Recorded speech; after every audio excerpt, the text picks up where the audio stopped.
Hai kawan-kawan, berjumpa lagi dengan saya. Dan untuk perjumpaan kita kali ini semoga dalam keadaan yang sehat selalu ya kawan-kawan ya. Dan yang pasti saya mengucapkan terima kasih banyak untuk kawan-kawan yang selalu mengikuti video-video saya. Dan yang pasti juga untuk kawan-kawan yang sudah subscribe, berkomentar, dan yang pasti like juga. Oke. Dan untuk pertemuan kita kali ini kita akan membahas hal-hal yang jarang dijelaskan oleh pelatih kursus mengemudi ya kawan-kawan ya, yang nggak bisa bikin kita cepat pinter gitu ya kira-kira ya. Nah, apa saja sih hal-hal yang jarang dijelaskan oleh pelatih kursus mengemudi?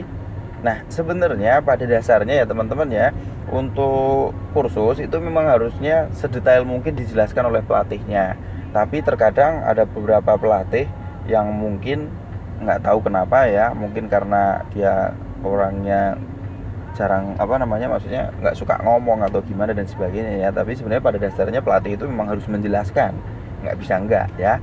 Pelatih itu memang benar-benar harus menjelaskan sedetail mungkin, karena apa, itu tanggung jawab dia, kira-kira seperti itu ya. Tapi cuman intinya hal-hal yang jarang dijelaskan oleh pelatih setir mobil, langsung kita simak aja ya. Yang pertama adalah pedal ya, pedal gas, pedal rem, pedal kopling kalau mobil manual. Nah, ketiga pedal itu jarang dijelaskan ya teman-teman ya. Paling dijelaskannya gini, paling cuman mas, mbak, om, tante misalnya, itu kanan gas, tengah rem, kiri kopling, tanpa dijelaskan cara mengatur gas itu bagaimana. Nah, itu seperti itu ya. Paling cuma dikasih tahu kalau itu gas, itu rem, itu kopling. Kayaknya sih orang juga nggak dikasih tahu kayak gitu juga udah tahu ya kawan-kawan ya. Cuman cara penggunaannya itu bagaimana sih, biar nggak resiko mental ataupun nginjek gasnya ya. Nah, ataupun nginjek remnya juga biar nggak ngerem mendadak, kira-kira seperti itu ya kawan-kawan ya. Nah, itu untuk yang pertama pedal. Yang kedua itu soal masalah gigi, itu juga ya.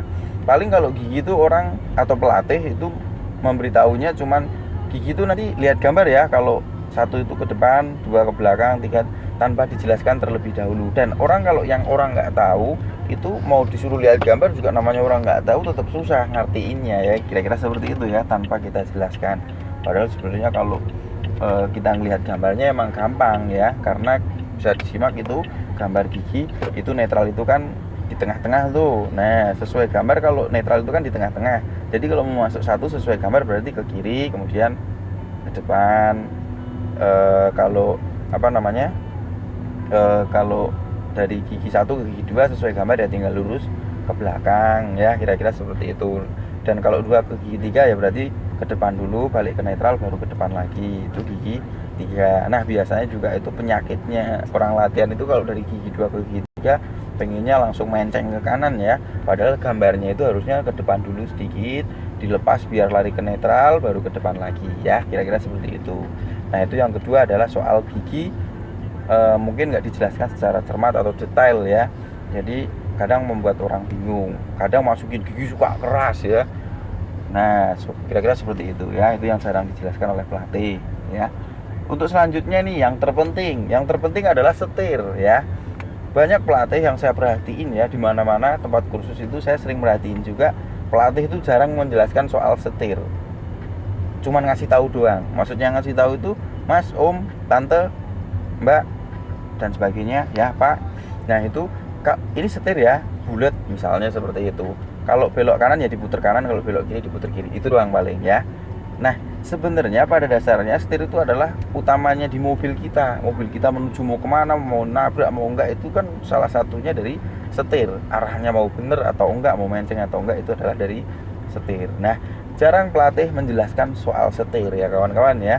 Setir itu bagaimana cara memutarnya, itu ada hitungannya ya kawan-kawan ya, terutama bagi pemula. Kalau yang udah terbiasa seperti saya, mau tangan kiri di sebelah kanan kayak gini bisa ya kan, mau lepas tangan gini bisa juga, diliatin doang. Kalau bisa belok ya nggak apa-apa, tapi nggak mungkin ya teman-teman ya. Kalau untuk setir itu sebenarnya ada teorinya ya. Nah, ada teorinya dulu, dan sebelum jalan untuk orang latihan pemula memang harus dijelaskan. Nah, kebanyakan orang latihan itu pada beloknya melenceng sono, melenceng sini, buang sana, buang sini. Karena apa? Karena ya itu tadi, nggak dijelaskan oleh sang pelatih tentang cara mutar setir. Bukan cara belok, beda cara belok dengan cara memutar setir, itu beda ya. Kalau belok itu caranya ngikutin posisi jalan, tapi kalau cara memutar setir ya kita ngatur setirnya. Nah disitulah kita padukan antara posisi jalan dengan putaran setir. Lah kalau banyak sedikitnya kita menyesuaikan dengan kondisi jalan ya. Ya tapi intinya cara memutar setir itu hal yang paling penting, tapi jarang pelatih menjelaskan ya. Bagaimana yang benar, bagaimana cara memutar setir biar cepat memahami perhitungannya bagaimana, mungkin akan saya jelaskan di video terpisah ya.